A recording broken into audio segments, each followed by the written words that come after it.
കാഞ്ഞിരക്കടവുള്ള Ruma permanent കോസ്മെറ്റിക്സിലാണ്. ഇവിടെ റൂമ മാം, ഞാൻ ഇന്ന് വന്നത് മാമിന് അറിയാലോ, ലിപ്പ് എനിക്ക് ഭയങ്കര ബ്ലാക്ക് ആണ്. അപ്പൊ അതിനെ കുറിച്ച് കുറച്ച് ഡീറ്റെയിൽ ആയിട്ട് എങ്ങനെയാണ് അത് ഒന്ന് പറഞ്ഞു തരാം.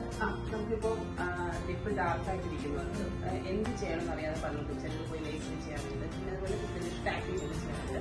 പക്ഷെ എങ്കിലും നമ്മൾ മൈക്രോവേവ് ഫിനിഷ് ആണ് ഏറ്റവും ബെസ്റ്റ്, സേഫ് ആയിട്ട് ഞാൻ പറയുന്നത്. എന്നാൽ നല്ല പെർമനന്റ് ആയിട്ട് റിസൾട്ട് കിട്ടുന്ന ഒരു സന്ദേശം മൈക്രോവേവ് ഫിനിഷ് തന്നെയാണ്. അപ്പൊ നമ്മള് എത്ര സിറ്റിംഗ്സ് എടുക്കേണ്ടി വരും ഇത് ചെയ്യാൻ മാറണമെന്നുണ്ടെങ്കിൽ? ഇപ്പൊ രശ്മിയിൽ ഞാൻ കണ്ടില്ല, ഞാൻ പറയുന്നത് നല്ല ഡാർക്ക് ഇപ്പൊ നോർമൽ ഒരു പിഗ്മെന്റേഷൻ ഒക്കെ ആണെന്നുണ്ടെങ്കിൽ നമുക്ക് ഒരു മിനിമം 2 സിറ്റിംഗ്സ് എടുത്താൽ മതി. നമ്മളിപ്പോ ഈ ട്രീറ്റ്മെന്റ് കഴിഞ്ഞ ഉടനെ യൂസ് ചെയ്യാമോ ലിപ്സ്റ്റിക്സ് കാര്യങ്ങളൊക്കെ? ട്രീറ്റ്മെന്റ് ചെയ്ത് കഴിഞ്ഞാൽ നമുക്കൊരു 5 days നമുക്ക് ലിപ്സ്റ്റിക് അവോയ്ഡ് ചെയ്യേണ്ടി വരും.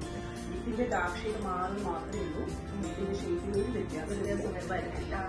പെർമനന്റ് കോസ്മെറ്റിക്സിൽ ഫിബ്രോസ് എന്ന് പറയുന്ന ഇന്റർനാഷണൽ ബ്രാൻഡിലേക്കാണ് നമ്മുടെ ഇവിടുത്തെ എല്ലാ സർവീസുകളും അങ്ങനത്തെ ട്രീറ്റ്മെന്റിലേക്ക് കൂടെ കിട്ടുക. അതുകൊണ്ട് തന്നെ ക്വാളിറ്റി കോംപ്രമൈസ് ഇല്ല. 2017 സ്റ്റാർട്ട് ചെയ്യുമ്പോൾ മൈക്രോബ്ലേഡിംഗ് കൂടെയാണ് സ്റ്റാർട്ട് ചെയ്തത്. ഐബ്രോസ് മൈക്രോബ്ലേഡിംഗ് നമ്മളിവിടെ സ്റ്റാർട്ട് ചെയ്തു. അതായത് നമ്മളായിട്ട് ഇത് ഇൻട്രൊഡ്യൂസ് ചെയ്തത് കേരളത്തിൽ ഫസ്റ്റ് പെർമനന്റ് കോസ്മെറ്റിക് കൺസെപ്റ്റ് നമ്മൾ അവതരിപ്പിക്കുന്നത്. അങ്ങനെ ഫസ്റ്റ് മൈക്രോബ്ലേഡിംഗ്, പിന്നെ അത് കഴിഞ്ഞ ഓരോന്നോരോ വർഷങ്ങളിൽ കൂട്ടി എല്ലാ പെർമനന്റ് കോസ്മെറ്റിക്സ്, അതായത് scan pigmentation, eyebrows microblading, permanent eyeliner, dark blush, lip blush, രണ്ടും ഒന്നാണ്. ഇതും ചോദിക്കുന്നത് ചിലർ lip blush, permanent lip ബ്ലഷും dark lip ആക്ഷനും ഒന്നാണെന്ന് ചോദിക്കുന്നത്, രണ്ടും ഒന്ന്. പിന്നെ ഉള്ളത് ഹെയർ എക്സ്റ്റൻഷൻ. ഹെയർ എക്സ്റ്റൻഷൻ തന്നെ ഏറ്റവും ബെസ്റ്റ് ഹെയർ എക്സ്റ്റൻഷൻ നമുക്കിവിടെ അവൈലബിൾ.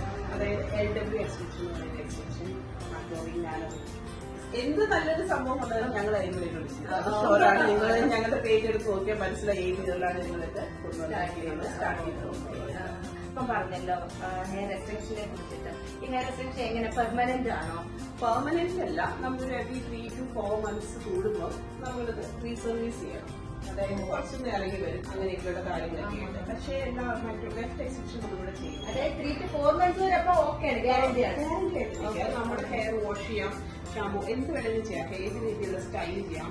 നമ്മൾ ഏത് ഹെയർ എക്സ്റ്റൻഷൻ എടുത്താലും നമുക്ക് കുറെ എന്താ പറയുക ഡിഫക്റ്റുകൾ അതിലുള്ളതെന്ന് വെച്ചാൽ നമ്മുടെ മുടി പോകുക എന്നുള്ള പേടി അല്ലെ, വെയിറ്റ് ഒക്കെ ഉണ്ടായിരുന്നു ചില എക്സ്റ്റൻഷൻ. പക്ഷെ ഇതൊന്നും ഇല്ലാത്ത എക്സ്റ്റൻഷൻസ് നമുക്കിവിടെ അവൈലബിളാണ്.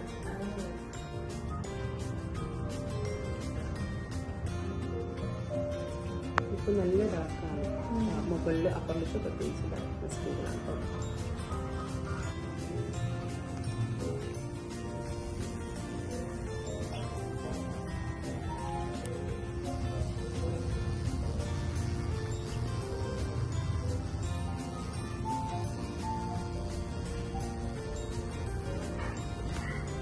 എന്റെ പ്രൊസീജിയർ എല്ലാം കഴിഞ്ഞു. ഞാൻ മാസ്ക് വെച്ചേക്കുന്നതെന്ന് പറഞ്ഞാൽ ഈ പ്രൊസീജിയറിന് ശേഷം നല്ല സ്വെല്ലിംഗ് ഉണ്ടാവും കേട്ടോ, അതുകൊണ്ടാണ് ഞാൻ ഇത് വെച്ചത്. സ്വെല്ലിംഗ് ഉണ്ടെന്ന് പേടിക്കണ്ടാരും. ഒരു 24 hours ഇതിന് കംപ്ലീറ്റ് സക്സീഡ് ആവും, നോർമൽ ലിപ്പിലോട്ട് വരും. ആ ഒരു കാര്യത്തിൽ പേടിക്കണം. പിന്നെ വേദന ഉണ്ടായിരുന്നു, നമുക്ക് സഹിക്കാൻ പറ്റുന്ന കണക്കുള്ള വേദനയേ ഉള്ളൂ, അത്രേ ഉള്ളൂ. ചെറിയൊരു പെയിൻ ഉണ്ട്, അത്രേ ഉള്ളൂ. പക്ഷെ അത് മോറൊന്നുമില്ല, ഓക്കെയാണ്. പിന്നെ നമുക്ക് ഇത് റിസൾട്ട് ഇന്ന് ചെയ്തു ഒരാഴ്ചക്കുള്ളിൽ കിട്ടുന്ന ആരും പ്രതീക്ഷിക്കുന്നത് അറിയാറുണ്ട്. നല്ല ഡാർക്ക് ലിപ്പാണ്, നമുക്കൊരു 3 to 4 സിറ്റിംഗിന് വേണ്ടി വരും. ഇതിന്റെ റിസൾട്ട് ഒരു 6 monthsന് ശേഷം നമുക്ക് കംപ്ലീറ്റ് റിസൾട്ട് കിട്ടുള്ളൂ. അതിനനുസരിച്ച് ഫോളോസും കാര്യങ്ങളൊക്കെ ആയിട്ട് ടെസ്റ്റ് വേണ്ടി വരും. അപ്പൊ നമുക്ക് ഫസ്റ്റ് സിറ്റിംഗ് കഴിഞ്ഞ് ഒരു സെക്കൻഡ് സിറ്റിംഗ് എന്ന് പറയുന്നത് 4 weeks കഴിഞ്ഞിട്ടാണ്. 4 weeks every 4 weeks നന്നായിട്ട് ഓരോ സിറ്റിംഗ് ഓക്കെ അല്ലേ? Thank you so much. നമുക്ക് റിസൾട്ടോടെ കാണാം. തീർച്ചയായും അടുത്ത വീഡിയോ റിസൾട്ടോടെ ആയിരിക്കും.